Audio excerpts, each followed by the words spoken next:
Hello guys, હું મારવણિયા તૃષા જુનાગઢ ગુજરાતથી તમારા બધાનું આપણી યુટ્યુબ ચેનલ તૃષા કા તડકામાં સ્વાગત કરું છું. તો આજે આપણે એક સરસ મજાની એક અલગ જ એવી રવાનો સ્નેક્સ લઈને આવી છું. એક કટોરી એક રવામાંથી સરસ આખો પરિવાર ખાઈ શકે એવો એક હેલ્ધી નાસ્તો લઈને આવી છું. તો એમના માટે આપણે ગેસની ફ્લેમ ચાલુ કરી અને જે આપણે બાઉલથી રવો લીધો છે એ જ બાઉલને જેટલું રવાનું માપ છે એનાથી ડબલ આપણે પાણી જોશે. તો આપણે 2 બાઉલ જેટલું પાણી લેશું અને પાણીને આપણે સરસ ઉકળવા દેવાનું છે. તો ગેસની ફ્લેમને હાઈ કરી અને પાણીને લગભગ 3-1 મિનિટ જેટલો સમય લાગશે અને એ ઉકળવા લાગશે. હવે આપણે જે રવો એડ કરવાનો છે એના જ માપનું આપણે સ્વાદ અનુસાર નિમક લઈશું અને પાણીને આપણે હવે ઉકળવા દેશું. આ એક ખૂબ જ સરસ મજાનો નાસ્તો બનશે. ક્યારે આપણે વિચાર્યું ના હોય એવો નાસ્તો બનવાનો છે. અને એ પાણી ઉકળે ત્યાં સુધીમાં આપણે જોઈ લઈએ કે આપણે બીજી કઈ કઈ વસ્તુ એની અંદર એડ કરવાની છે. તો આપણે એમના માટે એક બાફેલું બટેટું, જો આખું જ બાફેલું બટેટું લીધું છે, આ રીતે ફાટી જાય એ રીતે આપણે એને બાફવાનું છે. આદુ મરચાંની પેસ્ટ લીધી છે, ધાણા ભાજી છે અને આ મિક્સ વેજીટેબલ છે. 1 બાઉલ જેટલો રવો છે તો આપણે 1 બાઉલ જેટલું મિક્સ વેજીટેબલ લેશું. એમની અંદર મેં કેપ્સિકમ, કોબી અને ગાજર એ ત્રણેયને મિક્સ લીધું છે. ને બાકી મસાલાની અંદર પણ કોઈ વધારે મસાલાનો યુઝ નથી કરવાનો. માત્ર આપણે નિમક, મરી અને ચીલી ફ્લેક્સ એ 3 જ વસ્તુનો યુઝ કરવાનો છે. એમ છતાંય એ ખૂબ જ ટેસ્ટી આપણો નાસ્તો રેડી થવાનો છે. હવે આપણું પાણી લગભગ ઉકળવાની તૈયારીમાં જ છે. તમે જુઓ પાણીને, એમની અંદર બબલ્સ આવવા જ લાગ્યા છે. તો જસ્ટ એટલો ટાઈમ લાગે 2-3 મિનિટનો, ત્યાં સુધીમાં આપણે હવે એમની અંદર રવો એડ કરીશું આ રીતે. અને ગેસની ફ્લેમ તરત જ આપણે એમને મીડિયમ કરી દેવાની છે, કારણ કે રવો છે એ પાણીને ઝડપથી એબ્ઝોર્વ કરી લે છે. હવે તમે જોઈ શકો છો આ રીતે રવો છે ધીમે ધીમે પાણીને ચૂસી લે છે.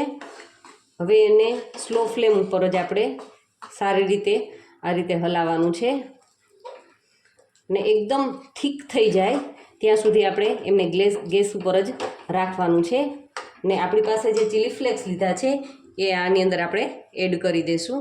તમે જુઓ એનો કલર કેટલો સરસ લાગે છે અને ખરેખર ચીલી ફ્લેક્સ છે એમનો ટેસ્ટ પણ આની અંદર ખૂબ જ સારો આવશે. તમે જુઓ હવે એમનું ફોર્મ કેવું થઈ ગયું છે. હવે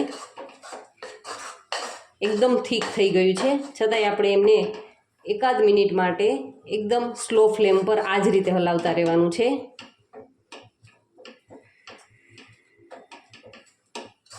આ રીતે હલાવી અને સરસ એકદમ લચકો થઈ જાય ત્યાં સુધી આ જ રીતે રાખવાનું છે ગેસ ઉપર. હવે લગભગ એ થઈ ગયું છે આપણું તૈયાર. હવે આમને 10થી 15 મિનિટ માટે ઠંડુ કરવાનું છે. તો હવે એમને ગેસની ફ્લેમ બંધ કરી અને એમને સાઈડ પર રાખી દઈએ. હવે આપણે જે વેજીટેબલ લીધા છે, બટેટું લીધું છે, હવે એમની તૈયારી કરી લઈએ. તો એમના માટે આપણે શું કરવાનું છે તો કે આપણે જે બટેટું લીધું છે એમને ફોકની મદદથી આ રીતે સરસ મેશ કરવાનું છે. એમાં ગાંઠા ન રહે એનું ખાસ ધ્યાન રાખવાનું છે. આ રીતે સરસ મેશ કરી લેશું.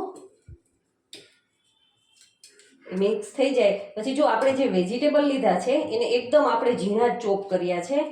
કોઈ પણ ગ્રેટરની અંદર આપણે એને સારી રીતે કરી શકીએ. ને ખાસ વાત રાખવાની, 2-3 મિનિટ પહેલાં આપણે એને ચોપ કર્યા છે તો આપણે એને જ્યારે લઈએ ત્યારે થોડુંક એની અંદર પાણી થઈ ગયું હોય છે. તો આપણે એને આ રીતે હાથમાં લઈ અને પાણી એકદમ નીચોવી લેવાનું છે. આ રીતે એમનું પાણી કાઢી લેવાનું છે.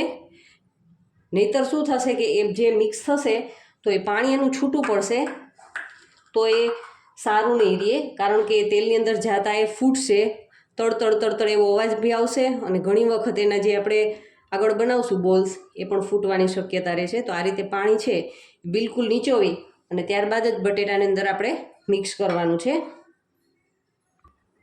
હવે આપણે આ વેજીટેબલ અને બટેટાનો માવો છે બધું સારી રીતે મિક્સ કરવાનું છે. એની અંદર આપણે આદુ મરચાંની પેસ્ટ છે અને ધાણા ભાજી છે એ બધું સારી રીતે મિક્સ કરી એમની અંદર આપણે બટેટા બાફતી વખતે નિમકનો ઉપયોગ નથી કર્યો, તો સ્વાદ અનુસાર આપણે નિમક લેશું અને 1 ટીસ્પૂન જેટલો મરી પાવડર એડ કરી અને આ રીતે એને મિક્સ કરી અને હવે આના નાના નાના બોલ વાળવાના છે. એકદમ નાની સાઈઝના બોલ વાળવાના છે. તો આપણે મિક્સ કરી અને બોલ વાળી લઈએ. તમે જુઓ આ રીતે નાના નાના બોલ વાળવાના છે. આ રીતે આપણે બધા બોલ છે એ રેડી કરી લઈએ.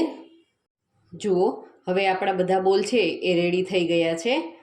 હવે આપણે જે પેલું રવાનું જે ખીરું લીધું હતું એ પણ ઠંડુ થઈ અને આવી ગયું છે. તો પ્લેટફોર્મ પર આ રીતે અહીંયા તેલ લગાડી અને એને સારી રીતે આપણે મસળવાનું છે. ચિકાસ તો સરસ આવી જ ગઈ છે, પણ હજુ થોડુંક 1-2 મિનિટ માટે આ રીતે આપણે પટકાવી તમને અવાજ બી આવતો હશે. આ રીતે આપણે એને સારી રીતે કરવાનું છે. એકદમ ચિકાસ લઈ આવવાની છે. 2 મિનિટ માટે આપણે આ રીતે કરી લેશું.